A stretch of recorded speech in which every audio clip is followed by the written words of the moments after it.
세계 문화를 리딩하는 그런 역할을 지금 한국이 하고 있다. 하이브리드라고 하는 개념은 두 개가 섞이는 어떤 적정지대가 있다는 거죠. 네. 지금 한국이 그런 역할을 하고 있다. 거기서 만들어진 문화가 새롭게 세계를 리딩하는 허브 역할까지 간다. 패스트 팔로우 정책을 썼을 때는 실패를 용납할 수 없었어요. 앞에 가는 애를 쫓아가는데 그걸 왜 못 쫓아가냐. 이제 움직이는 방식, 생각 방식이 완전히 틀려져야 된다고 생각하고요. 하이브리드 허브 코리아로서의 입장에서는 네. 퍼스트 무브로서 시도하는 애들한테 전폭적인 지지가 필요하다는 생각이 들고 네. 세상의 변화가 일어나는 길목, 더 크로스로드. 안녕하세요. 질문을 통해 세상을 배우는 질문자 두여사입니다. 지난주에 이어 또 두 분을 이렇게 뵀는데요. 자, 간단하게 인사 나눌까요? 네, 안녕하세요. 한국트렌드연구소 김경훈입니다. 네, 안녕하세요. 네, 안녕하세요. 빨간 펜 투자자 이 박사입니다. 네. 저도 그런 이름 지어야 되겠네요. 네, 뭐 하나 주세요. 트렌드 내다보는 남자. 오, 좋습니다. 다시 할까요, 저희? 아니? 제가 1편에는 불확실성 시대에는 변하지 않는 것에 주목을 해야 된다라는 말씀들을 갖고서 쭉 한번 얘기를 나눴는데요. 이 메가 트렌드가 교차하는 지점에, 그러니까 즉 더 크로스 로드에 새로운 빅마켓이 형성이 된다라는 얘기들을 좀 해주셨는데, 더 크로스 로드가 왜 중요한지 또 우리 소장 김 소장님께서 짧게 설명 좀 부탁을 드릴게요. 네, 뭐 영어로 하니까 이제 크로스로드인데 네. 우리식으로 하면 네. 교차로, 길목, 그러니까 큰 변화가 뭐 굳이 비유하자면 쓰나미처럼 이렇게 쓸고 세상을 변화시켜 가는데 그게 여러 개가 있다. 지난 시간에 뭐 10대 메가 트렌드 네. 설명했는데 그런 메가 트렌드들이 지나가다가 서로 이제 교차하는 지점에 그게 말하자면 욕망이 교차하는 지점이라고 할 수도 있고 그러니까 많은 사람들이 원하는 어떤 것들이 어느 지점에서 어느 시기에 이렇게 모이면서 큰 이제 그게 이제 그 욕망들이 소비로 변화할 수 있는 그런 에너지잖아요.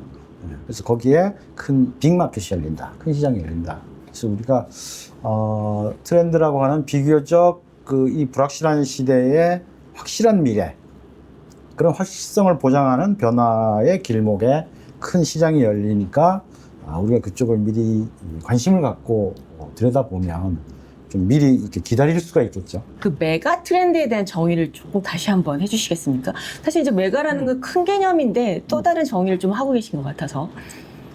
일단 트렌드는 유행이나 뭐 이런 것하고 다르게 조금 더 중장기적으로 지속되는 현상을 얘기를 하거든요. 그런 트렌드들 가운데 특정 지역이나 특정 국가나 이런 정도에 한정되지 않고 전 세계적으로 그러니까 규모 측면에서 네. 글로벌하다. 네. 그러니까 미국서도 그 방향으로 변하고 한국도 그 방향으로 변하고 유럽도 그 방향으로 변한다. 그렇게 규모 자체 글로벌하다가 하나 있고요. 네. 그렇게 규모가 글로벌하게 변하다 보니까 보통의 트렌드가 한 5년에서 10년 정도를 변화의 주기로 봅니다. 그러니까 트렌드도 마치 식물처럼 씨앗을 뿌리면 성장해가지고 꽃을 피우고 열매를 맺고 낙엽 떨어지면 다른 트렌드로 대체되는데 그렇죠. 메가 트렌드도 그 과정은 똑같은데 네. 글로벌한 규모로 가다 보니까 그 주기가 짧아야 한 30년, 길면 50년, 100년까지 꾸준하게 그렇게 변화한다. 그래서 그런 규모와 주기 측면에서 가장 큰 차이가 있고요.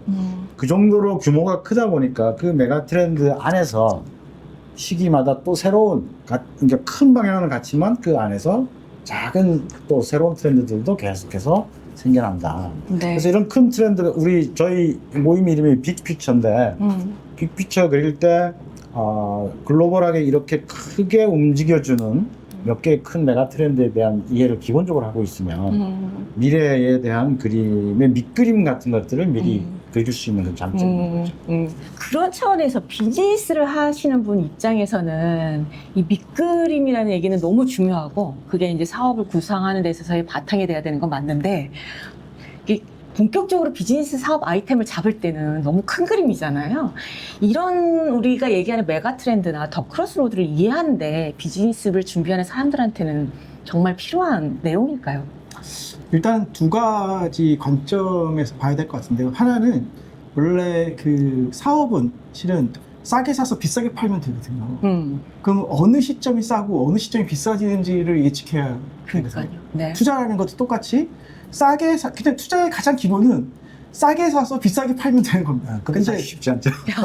그래서 실은 타이밍이 어렵죠, 타이밍이. 네. 네. 그래서 실은 제일 좋은 거는 1시간 뒤에 일어날 일을 미리 알아낼 수만 있으면 누구나 부자가 될 수 있습니다. 그렇죠. 네. 네. 근데 그거를 알아낼 수 있는 방법이 현재로는 존재하지 않는 거죠. 네. 인간사가 너무 복잡하게 얽혀 있고 투자자 입장에 스타트업에 투자를 할 때는 현재 가치가 거의 없는 기업이다 보니까 항상 1년 뒤에 이 회사가 어떻게 돼 있을까? 3년 뒤에 어떻게 돼 있을까? 네. 5년 뒤, 10년 뒤에는 어떨까를 보고 투자를 하게 됩니다. 그죠. 그러니까 현재 가치보다는 미래 가치를 보고 판단을 하게 되는데 그럼 그 미래 가치를 어떻게 예측할 수 있느냐라는 거거든요.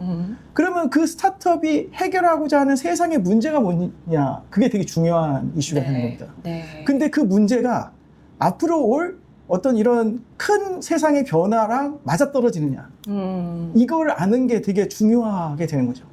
네, 그러다 보니까 이제 이 더 크로스 로드에서 얘기하는 네. 큰 변화의 흐름하고 이 스타트업에서 제안하는 어떤 세상에 풀고자 하는 문제랑 맞아떨어질 때 불확실성을 약간 좀 줄이게 되는 거죠. 네. 아, 이렇게 큰 변화가 일어날 것이기 때문에 이 회사가 제공하는 이런 솔루션은 실제 시장에 진입이 가능하겠구나. 또는 시장 진입 후에 매출 성장으로 이어지겠구나. 뭐 이런 것들을 이제 알 수 있게 되는 거죠. 그러니까 우리나라는 좀 그런 것들을 판단하는 기술들이 좀 미국에 비해서 굉장히 약합니다. 왜 약하냐 하면 미국의 투자 규모랑 우리나라의 투자 규모가 달라요. 그렇죠. 네. 그래서 우리나라에서 투자를 할 때는 이 회사가 그래도 잘 살아갈까? 우리나라에서 성장을 할 수 있을까? 이런 쪽에 포커스되어 있다면 미국의 스타트업 같은 경우는 이 회사를 키워서 전 세계에 영향을 줄 수 있을까 없을까? 이런 개념으로 보니까 네. 투자 규모도 기본적으로 다르고 네. 이 서비스가 전 세계의 삶의 변화를 일으킬 수 있을까 없을까의 관점에서 투자가 이루어진다고 합니다. 그러니까 저도 이제 미국의 이제 투자자들하고 이제 미팅할 기회들이 있어서 이렇게 얘기해 보면 기본적으로 생각하는 단위가 다릅니다. 네. 이 서비스를 30억 명이 쓸 것이냐 말 것이냐 이런 얘기 하거든요. 근데 우리나라는 뭐 인구도 적지만 우리나라 뭐 5천만 명이 쓸 수 있는 서비스니까 뭐 이런 식으로 얘기하는데 그러니까 움직이는 기본 단위도 다르고 서비스를 구현할 때도 전 세계인을 상대로 한 서비스를 구현하는데 어떤 기술이 필요할까 이런 걸 얘기하기 때문에 기술력의 차이가 기본적으로 발생할 수밖에 없습니다. 네. 세상에 사는 사람들의 삶을 변화시키기 위해서 무슨 기술이 필요할까? 너무 멋진 발상이네요. 그것도 근데 굉장히 네. 큰 질문이잖아요. 그렇죠. 그러니까 구체적으로 네. 어떤 비즈니스를 하겠다 혹은 내가 현재 하고 있는 걸 어떤 식으로 변모시키겠다라고 하는 사람은 네. 큰 그림에서부터 계속해서 내 앞으로 다가오는 네. 그런 질문들을 계속 하는 거라고 볼 수가 네. 있을 것 같고 그러니까 어떻게 보면 관점을 좀 만들어주는 거죠. 어떤 미래가 앞으로 올까? 이거 진짜 막연하잖아요. 근데 그래도 몇 가지 방향에 대한 이야기가 있으면 네. 이 방향 안에서는 그러면 어떤 비즈니스 가능할까? 네. 최소한 그림이 네. 어느 정도 확실한 뭐가 있다. 이 방향은 분명해. 그러나 물론 거기에 뛰어들어가지고 성공한다는 보장을 할 수는 없지만 네. 이 방향이 분명하다면 내 질문이 네. 훨씬 더 구체화되겠죠. 네. 네, 그렇게 해서 계속 구체화시키고 사실 비즈니스 성공 요인은 뭐 내가 부지런한가 게으른가에 따라서 달라지기 때문에 앞을 내다본다고 해서 뭐 100% 네. 성공을 얘기할 수는 없겠지만 네. 지난 편에서도 제가 마지막에 그런 말씀 드렸는데 모르면 실패는 보장할 수 있다. 그렇죠. 질문의 방향을 좀 명확하게 잡을 수 있는 거네요. 그렇죠? 그러니까 여러분도 이거 보시는 분들도 너무 뻔해. 이미 진행되고 있어. 이렇게 치부할 문제가 절대 아닙니다. 이 세상의 변화가 어떻게 가고 있는지 그 흐름 안에서 내가 무엇을 할 수 있는지 이런 질문을 끊임없이 할 수 있으면 좋을 것 같고요. 오늘부터는 본격적으로 세상의 변화가 일어나는 길목 더 크로스로드 한 가지씩 짚어보도록 하겠습니다. 요즘에 굉장히 한국 컬처, 문화가 전 세계적으로 이슈가 되고 있는데요. 대한민국이 세계 중심이 되고 있는 것 같은 흐름을 보여주고 있습니다. 어떤 이유에서인지 그것에 대한 설명 오늘 한번 메가트렌드 관점에서 설명을 해보도록 하겠습니다. 자, 소장님께서는 더 크로스로드 중에 하나로 하이브리드 허브 한국이라는 이슈를 뽑았는데요. 그걸 뽑은 이유에 대해서 조금 설명을 들어가 볼까요? 이제 네이밍을 하이브리드 허브 코리아. 네. 영어만 섞어놔가지고. 좋습니다. 네. 쏙쏙 들어오네요. 네. 네, 코리아가 들어갔으니까 우리가 10개의 그 빅마켓 이슈, 트렌드 이슈, 크로스로드 이슈를 뽑았는데 그 중에 한국만을 이렇게 초점을 맞춰. 나머지 9개는 한국만의 현상이 아니라 글로벌한 어떤 변화 속에서 나는 마켓들이거든요. 요번 이슈는 한국에 좀 특화돼서 네. 한국만을 바라보는 건데, 그게 어떤 우리가 한국에 살고 있으니까 라는 관점보다 큰 변화의 어떤 올라탄 형국. 그러니까 이게 대한민국이 요즘 핫하게 뜨는 것들이 사실은 이 세상이 변화하는 흐름 안에 우리의 운명이 있는 것처럼 흐름 안에 잘 탄 형국처럼 보여지거든요. 네. 근데 그거를 읽어주는 사람이 없는 거지.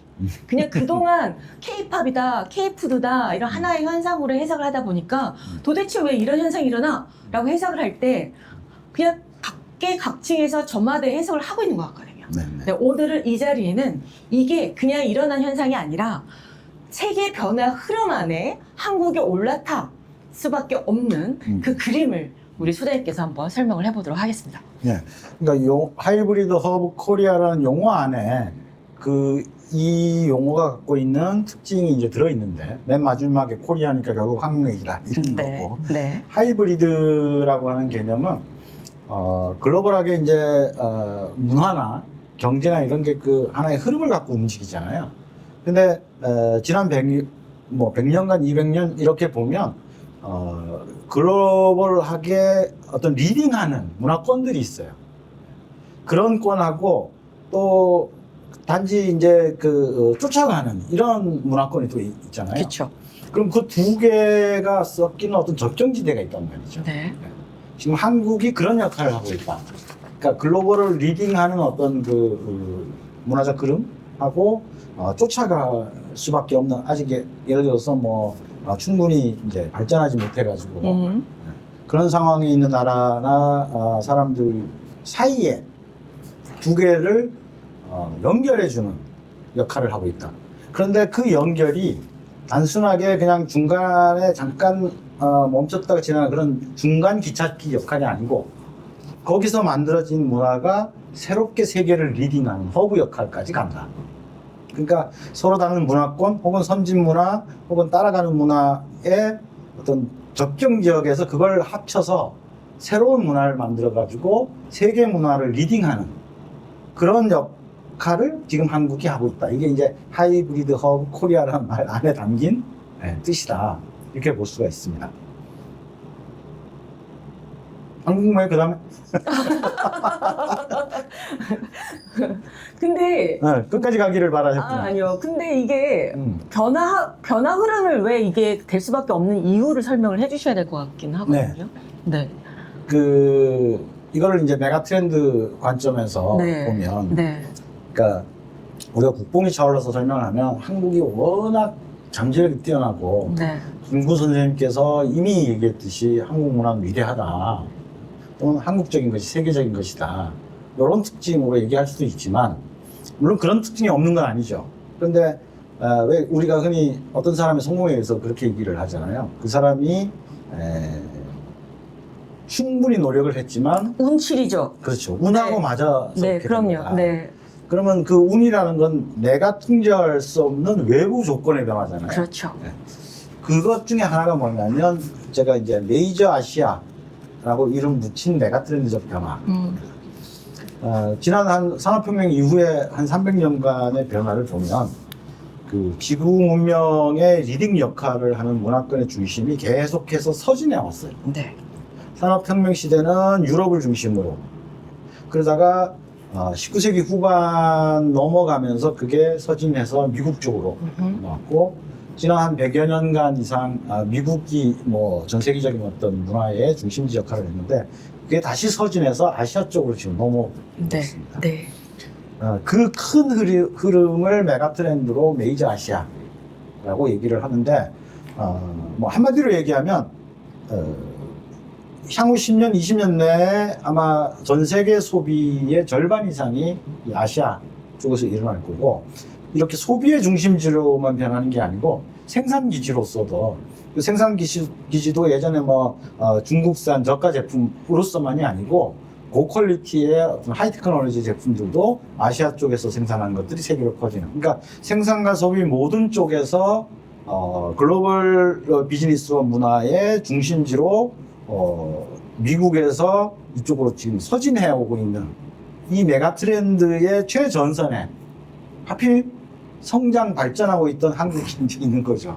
그래서 우리가 뭐 GDP가 세계에서 제일 높다든지 혹은 무역 규모가 세계 1위가 된다든지 이런 게 아닌데도 이런 큰 흐름 속에서 가장 앞선 것들을 보여줄 수 있는 그런 어떤 그 운이 잘 맞은 이런 메이저 아시아라는 메가 트렌드 위에 타고 있다. 그 안에 뭐 K-팝서부터 이런 모든 것들이 같이 이제 결합해 가고 있는 이런 양상이다. 이렇게 볼 수가 있겠죠. 메이저 아시아로 하는 큰 메가 트렌드 위에 올라타 있고, 여기에 이제 그 글로벌화된 어떤 지구. 그래서 어떤 문화가 상당히 빠른 속도로 전파되고 네. 동시에 공유하고. 네. 이게 지금 이제 글로벌화라는 게 단순히 뭐 세계 규모가 커진다, 지구 전체가 이제 하나의 그 문화권으로 엮인다라는 뜻이 아니라 그 각 어느 지역에 살고 있던 그 사람들이 그 새로운 정보나 새로운 문화들을 실시간으로 접할 수 있는 이런 어떤 시스템이 갖춰져 간다. 글로벌화라고 하는 큰 흐름 속에 디지털과 결합하면서 만들어진 이 상황에서는 네.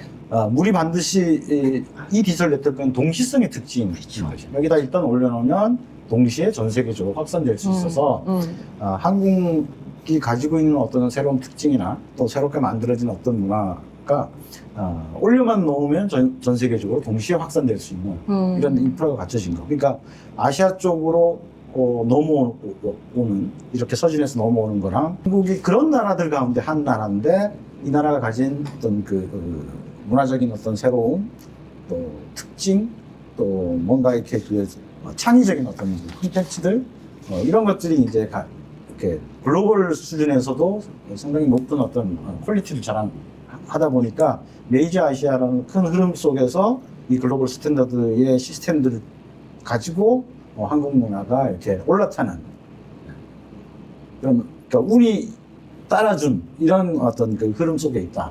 이렇게 볼 수 있습니다. 그 지금 뽑으신 이슈는 그 크게 글로벌화, 디지털화, 메이저 아시아라는 세 가지의 메가 트렌드가 절묘하게 만난 크로스된 지점이 결국은 한국이 된다라는 말씀이신 거네요. 그러니까 메이저 아시아라는 메가 트렌드는 제가 볼 때는 한 30년 이상 꾸준히 진행되어 왔습니다. 네.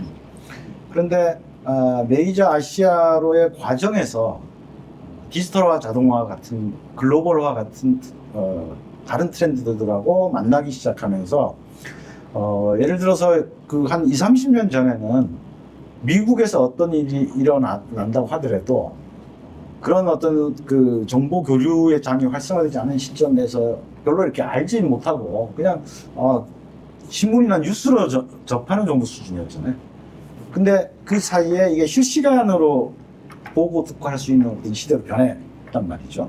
그래서 그 예를 들면 동남아시아의 어느 그 아주 작은 시골 깡촌 마을에서도 스마트폰으로 K-팝을 즐길 수 있는 어떤 이런 시스템들이 갖추어지는 이런 변화가 같이 오면서 그러면서 이제 마침 그 시기에 글로벌 수준에서도 하이 퀄리티를 자랑할 수 있는 아시아 국가로서의 네. 한국이 부상되기 시작한 거죠. 네.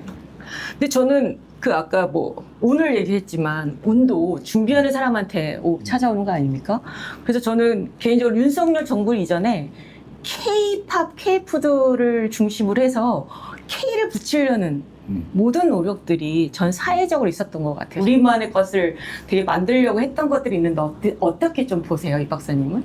우리나라는 천연 자원이 없기 때문에 인적 자원으로만 뭔가를 해야 되는 이슈 속에 있다 보니까 항상 그 제한된 자원에서 선택과 집중이라는 뭔가를 해야 되고 그래서 우리 아까 뭐 얘기했듯이 이제 선진국을 쫓아가는 패스트 팔로우 정책을 상당히 오래 했잖아요. 기업들도 미국에서 무슨 신기술이 나오면 그거 대비 우리는 뭐 합니다. 이런 식의 설명들을 많이 했거든요. 우리는 세계 최초로 뭘 했다는 것보다는 미국에서 나온 어떤 제품이 있는데 그거를 한국화했습니다.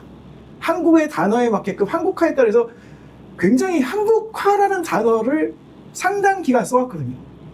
근데 그게 이제 지금에 와서는 이제 그 K 어쩌고저쩌고가 된 거죠. 그러니까 이게 오랜 시간 동안 우리 이 작은 시장에서 경쟁을 하면서 성장을 해야 되는 이슈 속에서 그 경쟁력이라는 게 생긴 것 같고요. 한국화라는 게요, 메이저 아시아랑 디지털 글로벌화라는 이 트렌드 교차 지점에서 그동안 우리가 한국화라는 노력들이 어떤 식의 절묘하게 결합이 되면서 더 확산이 된 거죠? 그러니까 여기서 이제 중요하게 봐야 될 지점 중에 하나가, 그러니까 예를 들어서 한류라고 얘기하잖아요. 네. 그러면 한국이 뭘 잘해서도 있지만, 네. 그러니까 왜 우리 소비자 분석하면 그 소비자가 뭘 원하는가에 대한 기본 분석이잖아요. 네. 그러면 한류를 받아들이는 사람들을 분석해야 되는 거예요. 그죠. 한국 사람들을 분석하는 것도 물론 중요할 거예요. 네. 왜 강점을 발휘하는가. 근데 왜 그 사람들이 이걸 받아들일까? 그러니까 메이저 아시아라고 하는 메가 트렌드의 해석이 굉장히 중요한 그러게요. 거죠. 네. 그러니까 소득 수준이 향상되는 것하고도 관계가 돼 있고, 아까 글로벌화라고 얘기한 것은 나하고 다른 방식의 삶을 사는 사람들의 어떤 그런, 근데 더 행복하게 살고 있는 것 같은 사람들이 에 관한 정보가 실시간으로 하면서 눈은 이미 열려 있고, 이런 소비자분들이 아시아에 많이 생기기 시작했다라는 네. 측면에 굉장히 초점을 맞춰야 될 것 같아요. 그래서 예를 들면 예전에 이제 제가 또 거의 한 10년 전 데이터였던 것 같은데, 전 세계에서 페이스북을 가장 열심히 사용한 나라가 인도네시아였어요. 네. 인도네시아가 지금도 소득 수준은 여전히 GDP 한 4,000달러, 5,000달러 요 정도 수준입니다. 네. 근데 그 나라 사람들의 특징이래요. 그렇게 소셜로 SNS로 사람들하고 이야기 나누는 걸 좋아하는 거예요. 그러니까 그거는 그 나라만의 특징입니다. 네. 최근에 그 나라의 빅 이슈 중에 하나가 그 정치적 저항운동. 최근에 필요하죠. 거기서 빅 이슈가 뭐가 됐냐면 한국말로 음차만 해가지고 그래서 그걸 보고 한국 사람들이 또 거기에 이제 그 모금운동 같은 걸 하잖아요. 네. 그러니까 그거는 우리가 억지로 이렇게 하라고 했으면 절대로 됐을 리가 없는 일이에요. 네. 그죠? 그냥 그 시기에 맞춘 것 하나랑 그 나라 사람들이 가진 어떤 그 소비 욕구 혹은 어떤 문화적 특징 이런 것들하고 맞아떨어지는 측면이 있는 네. 거죠. 네. 그래서 메이저 아시아라고 하는, 그러니까 글로벌 부의 중심지가 서서히 이동해 간다라고 하는 것의 뜻이 아까 말씀드렸듯이 생산과 소비의 중심지로 서서히 가는 거예요. 네. 근데 그 수준에서 새로운 어떤 그 삶에 대한 기대 이런 것들이 있고, 거기에 마침 한국 콘텐츠들이, 그러니까 한국은 한국 나름의 아까 말씀하신 것처럼 K라는 걸 억지로 붙여가면서 우리가 만들어내고자 했다. 모든 걸 한국화했죠. 네. 그렇죠. 그 특징이 있지만 이것하고 안 맞아떨어졌으면 그쵸. 여전히 우리는 세계로 진출하려고 애를 쓰고 있었을 거야. 그치. K푸드 어떻게든지 한번 먹여보려고. 네. 그죠? 네. 예를 들면 타이푸드가, 타이가 우리보다 잘 살아서 전 세계를 간 게 아니잖아요. 그죠? 타이푸드가 그렇게 넓어진 것은 태국이 전 세계적 관광지였기 때문이잖아요. 그러니까 결국 수요의 문제를 기본으로 봐야 되거든요. 그래서 이 한국의 어떤 그 새로운 문화적 컨텐츠든 비즈니스든 이런 것들이 새로운 호기를 맞았다. 이 베이스에는 지금 아시아가 이렇게 성장해 가는 것이 있고 거기에 네. 주목해야 된다. 네. 이게 이제 이 하이브리드 허브 한국이라는 네. 것이 들어있고, 네. 이게 K 컨텐츠에서 일차적으로 드러났지만 K 컨텐츠 이외에 한국에서 새롭게 만들어내는 모든 영역에 걸쳐서, 왜냐하면 삶이라는 게 각각 로컬마다 특징은 있지만 결국은 필요한 것들은 비슷하잖아요. 네. 그러면 한국에서 이미 하고 있는 것들이 다른 아시아 국가들에서도 그런 기본적인 기능들은 필요할 거란 말이죠. 그러니까 계속해서 비즈니스 영역이 한국이 새로운 글로벌한 스탠다드한 삶의 방식을 만들어 나가는 게 각각의 아시아 국가들에게 퍼져나갈 가능성들이 계속 열리게 되는 거죠. 최근에 이제 그 K-팝 데몬 헌터스 네, 때문에 네. 이게 어떻게 보면 연타석 홈런처럼 네. 그죠? 그쵸. 우리가 기억하기로는 뭐 싸이에서 시작해서 BTS로 갔다가 오징어 오징어 게임으로 게임. 갔다가 이렇게 네. 근데 이제 점점 세계에 터지는 그 주기가 짧아지고 있죠. 맞아요. 크기도 커지고. 크기도 커지고 네. 짧아지고 있고 네. 그 혼종이라는 게 유럽과 아시아 혹은 서구와 아시아의 결합, 최첨단의 삶과 그렇지 않은 어떤 일반적인 삶과의 결합. 뭐 예를 들면 K-푸드로 가면 또 한국적 음식 문화와 서구적인 음식 패턴의 결합. K-뷰티로 가면 한국이 가지고 있는 자연스러운 자연 재료와 화장품의 결합. 뭐 이런 식으로 이렇게 서로 다른 요소들의 혼종. 이게 어떤 한국이 갖고 있는 문화적 전파자, 허브로서의 역할의 큰 특징 중에 하나로 보고 있는 것 같더라고요.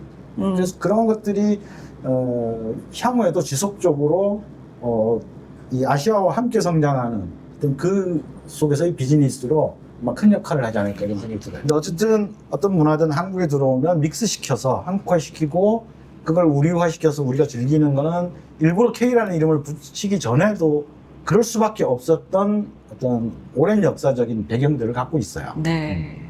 근데 그건 뭐 우리끼리는 늘 그걸 자랑스러워했다고 해도 단일 민족이면서 그런 걸 했다는 거 자랑스러워해도 아무도 알아주지 않았지. 네.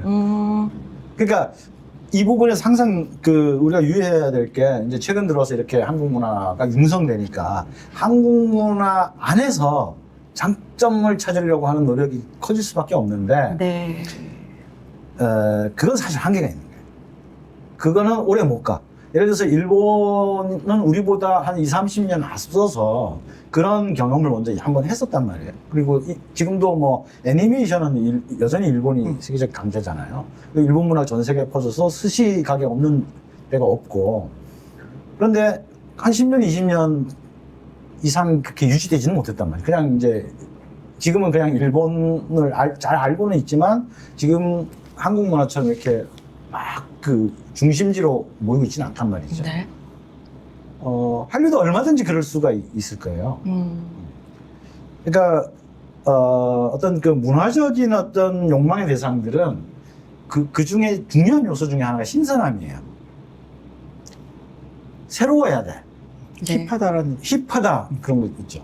그러니까 아무리 재미있는 개그 프로그램인데 1년 못 가는 것처럼 한국이 지금 이제 융성기를 맞이하고 있지만 지속 가능하다라고 하는 것은 한국 문화가 가진 특징만으로 가는 게 절대로 아니다.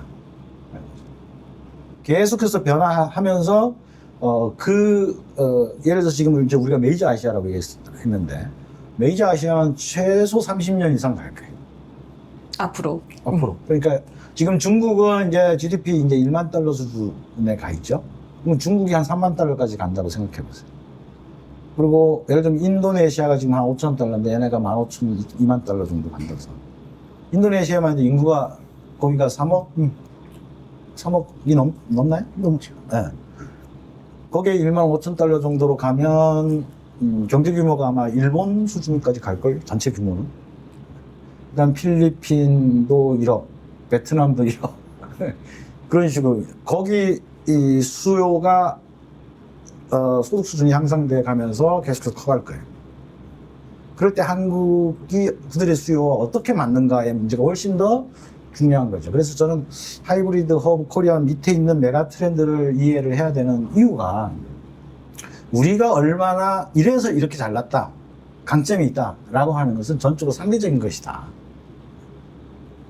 거기서 필요로 하는 것과 맞을 때만 그게 강점으로 발휘가 되는 거거든요.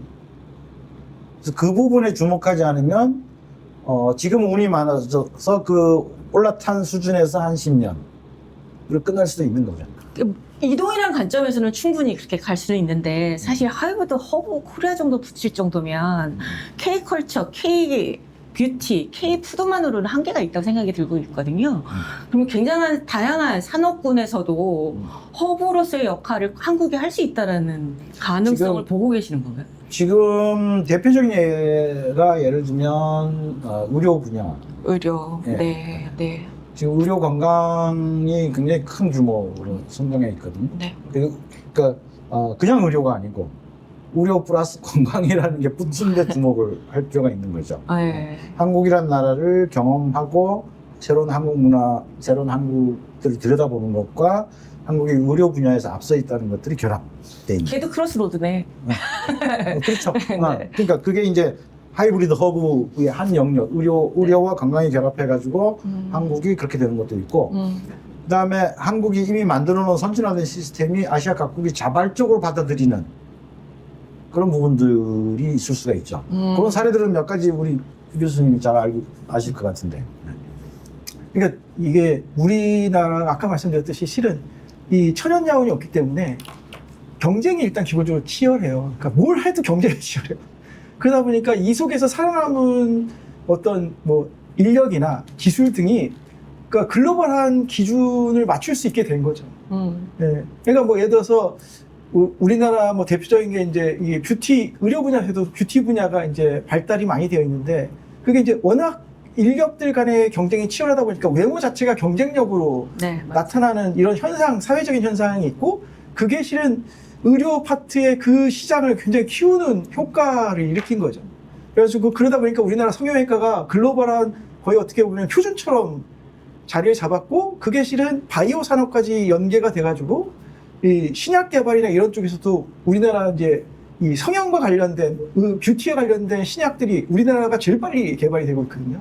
실제 그걸 또 실제로 쓰는 병원도 엄청 많고. 우리나라의 어떤 독특한 문화성을 갖고서 우리만의 저력을 갖고 있다는 얘기는 워낙 많이 들은 얘기인 거고 어떤 특성을 갖고 있다는 거는 모든 사람이 다 알고 있을 것 같아요. 근데 우리는 이제 메가 트렌드에서 큰 변화 흐름을 읽어주는 방송이니까 그런 특성을 갖고 있기 때문에 이 흐름을 잘 얹어서 얻어타서 잘 크게 성장할 것으로 기대가 되고 있는데 그럼 어떤 대비가 지금 현재 필요할 건가요? 일단은 그런 생각이 들어요. 그러니까 우리가 어떤 처지에 놓여 있다라고 하는 것에 대한 인정과 재해석. 재해석. 1994년인가에 피터 드러커의 자본주의 이후의 사회라는 책이 한국에 번역돼서 나왔었어요. 그때 제가 막 트렌드 공부하고 그러면서 이제 읽은 책이었는데 거기 서문에 피터 드러커가 뭐라고 썼냐면 한국이 자본주의 시대에 모방을 통해서 따라온 건 거의 최인류다. 네, 인정합니다. 그런데 이제 한국이 바라봐야 될 지점은 뭘로 리드할 수 있을 것인가를 고민해야 될 때다. 네. 쫓아만 가서는 인류가 될 수 없다. 그 얘기를. 네, 네. 근데 그게 상당히 시대를 앞서간 관점이었던 거죠. 지금도 여전히 어디 가서 뭘 쫓을 것인가를 찾는 사람이 많아요. 네네네. 그런 유전자가 있다 그러더라고. 그러니까 쫓아가는 걸 엄청 잘하는 유전자가 한국 사람들한테 있대. 그래서 잘하는 사람은 잘하는데 사실 K-pop 데몬 헌터스 같은 경우도 우리 자본으로 우리가 만든 거라기보다 네. 소니가 네. 만들어서 넷플릭스라는 네네. OTT를 탄 거잖아요. 네. 그리고 거기에 주요 제작자들은 1.5세대 이민 네. 한국 네네. 이민자 세대들이죠. 그쵸. 네. 훨씬 더 세련되게 만들 수 있었던 여러 가지 조건들이 있었는데 우리가 스스로 리딩해 본 경험은 거의 없다. 한국이. 네. 그러니까 예를 들면 삼성전자가 세계를 리딩하느냐 맞죠. 네. 아니면 애플이 리딩하는데 계속해서 쫓아가고 있는 거냐 이런 요소들을 생각해 볼 때가 된 것 같아요. 네.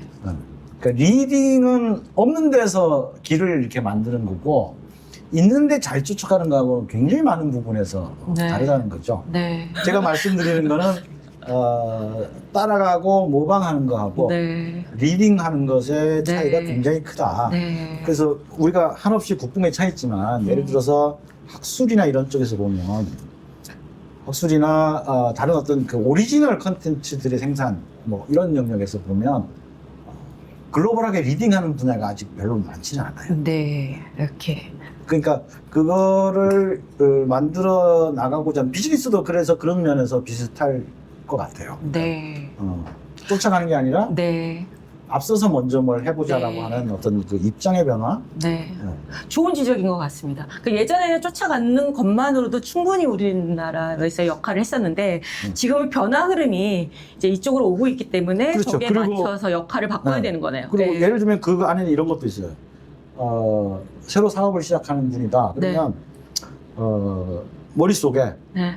처음부터 글로벌이나 아시아가 있어야 되는데 네. 그것도 익숙하지 않은 경험이에요. 그렇죠. 네. 한국 안에서 네. 야, 자본을 좀 끌어올려면 어떻게 해야 될까? 뭐 요렇게 한국 소비자들 하고 서울 소비자들 이렇게 생각하고 시작을 한단 말이에요. 네. 근데 지금 이게 글로벌 시대의 하이브리드 허브다 네. 한국이. 네. 그러면 마치 미국의 실리콘밸리에서 창업하는 사람들처럼 처럼 네. 전 세계로 타겟팅을 하는 처음부터. 마인드로 있어야 되는 거네요. 처음부터 네. 야, 한 30억 있어 아시아에. 그러니까 네. 생각의 전환이 그렇죠. 이 변화 흐름을 믿고 가져야 되는 타이밍이네. 그렇죠. 그러니까 그게 쉽지 않을 거라고 봐요. 제일 늦게 변하는 트렌드 분석을 해보면 제일 늦게 변하는 것 중 하나가 의식이나 인식의 변화예요. 우리 비즈니스 하시는 분들은 전 세계 대상으로 뭔가를 기획할 수 있으면 좋을 것 같고 그런 거를 이제 투자하고 후원을 하시는 우리 이 박사님도 그런 비즈니스를 계획하고 있는 친구들한테 좀 당부의 말씀 있을까요? 제가 이제 투자 대상이 되는 이제 스타트업 대표들이 요즘은 20대가 굉장히 많습니다. 네, 근데 이 친구들이 생각보다 상당히 글로벌화 돼 있어요. 네. 그래서 뭐 이런 거죠. 그래서 미국에 뭐 스탠포드 나온 친구가 미국에서 창업해가지고 미국에서 투자를 받을 것 같은데 국내에 들어와서 창업을 해서 국내 투자를 받는 사례들 뭐 이런 것들이 많이 늘어나고 있고요. 네. 그리고 그 친구들이나 뭐 이렇게 얘기를 해보면 일단은 뭐 예전에는 예를 들어서 뭐 세계 최고의 제품은 어디 뭐 이렇게 일본 뭐 미국 뭐 이런 제품들을 얘기했는데 요즘은 가전 그럼 LG 그렇죠. 뭐 반도체 삼성 뭐 자동차 현대 뭐 이런 그거를 태어나면서부터 이제 보고 자란 세대다 보니까 약간 그런 것에 대해서 뭐 이렇게 서비스 차원에서 뭐 구글이나 MS 뭐 이런 걸 제외하고는 막 이렇게 뭐 이렇게 미국이 막 위대하다 이런 생각보다는 시장의 관점으로서 미국을 보는 친구들이 많이 늘어날 것 같아요. 멋지네요. 그래서 뭐 이런 거죠. 창업 후 1년 뒤에는 미국의 본사를 옮길 생각입니다. 네. 또는 뭐 3년 이내에 뭐 미국에 가가지고 뭐 시리즈 A 투자를 받을 네. 생각이고 뭐 그래서 지금은 이제 시드 한국에서 똑똑한 애들을 모으기 위해서 한국에서 투자를 한 겁니다. 또 뭐 이런 식의 이제 네. 그런 식의 발상을 가지는 창업자들이 굉장히 많이 네. 늘어나고 이런 거는 제가 보기에는 굉장히 중요한 이슈인 것 같고요. 네. 그러니까 이제 약간 미국에서 공부를 했어도 한국에 대한 약간 자존심, 뭐 자부심 이런 걸 가지고 있는 것 같아요. 네. 이거 너무 중요한 네. 포인트인데 세상의 판이 바뀌고 있고 대한민국이 그 중심에 서면서 이제 글로벌화된 개념이나 이 인식들이 커져야 되는데 우리나라 이 50대들이 문제네. 그러니까 50대들이 보수적인 성향을 갖고 야 의사가 돼야 돈을 많이 벌어. 그래서 아이들한테 연락 공부시키기보다 이런 큰 꿈을 가질 수 있게 하는 게 지금 이 시점에 맞는 거다라는 생각이 들어서 전 세계를 리딩할 수 있는 뭔가를 기획할 수 있는 타이밍이고 시장의 규모를 글로벌 관점에서 볼 수 있는 아주 중요한 시점인 것 같습니다. 이런 전반적인 변화 흐름에 우리 대한민국에 살고 있는 모든 청년과 우리 모든 사람들이 이 영상을 통해서 생각의 전환이 일어날 수 있는 기회가 됐으면 좋을 것 같습니다. 자, 마무리 한마디씩 하고 이제 꼭지를 마무리할까요? 그런 말이 있는데 기회는 뒷머리채가 없다. 뒷머리채가 없다. 네, 뒷머리. 그러니까 한 번 기회가 왔을 때 잡아야지 돌아서고 난 다음엔 잡을 수가 없다. 예. 그러니까 네. 마냥 갈 것 같지만 세계적 변화들 속에서 보면 마냥 가는 건 없어요. 그러니까 하이브리드 허브 코리아라고 하는 우리가 이 개념으로 보고 있는 이 현상이 마냥 가지는 않을 것이죠. 그렇죠. 예. 그래서 왔을 때 그걸 잘 잡아야 지속 가능한 성장. 100년 갈 수 있고 200년 갈 수 있는 그렇죠. 거죠. 네. 우리 후세들을 위해서라도 네. 지금 운이 왔을 때 잘 네. 잡아서 네. 성장했으면 좋겠다는 생각이 들어요. 네. 네, 좋습니다. 이 박사님은요? 그러니까 이제 패스트 팔로우 정책을 썼을 때는 실패를 용납할 수 없었어요. 앞에 가는 애를 쫓아가는데 그걸 왜 못 쫓아가냐. 그치. 근데 퍼스트 무브로서 시작하면은 실패는 당연하다고 생각해야 되거든요. 그렇죠. 이게 생각의 전환이 굉장히 필요해요. 와. 왜냐하면 앞에 서서 갈 때는 그게 길인지 아닌지도 알 수 그렇죠. 없고 네. 벽인지도 모르는 상황에서 전진을 해야 되는데 방식이 완전히 네, 달라지는 거죠. 그러니까 이제 움직이는 방식, 생각 방식이 완전히 틀려져야 된다고 생각하고요. 와, 그리고 네. 정부 입장에서도 실은 그런 퍼스트 무브로서 시도하는 애들한테 전폭적인 지지가 네. 필요하다는 생각이 들고 네. 투자 분야도 마찬가지라고 생각하거든요.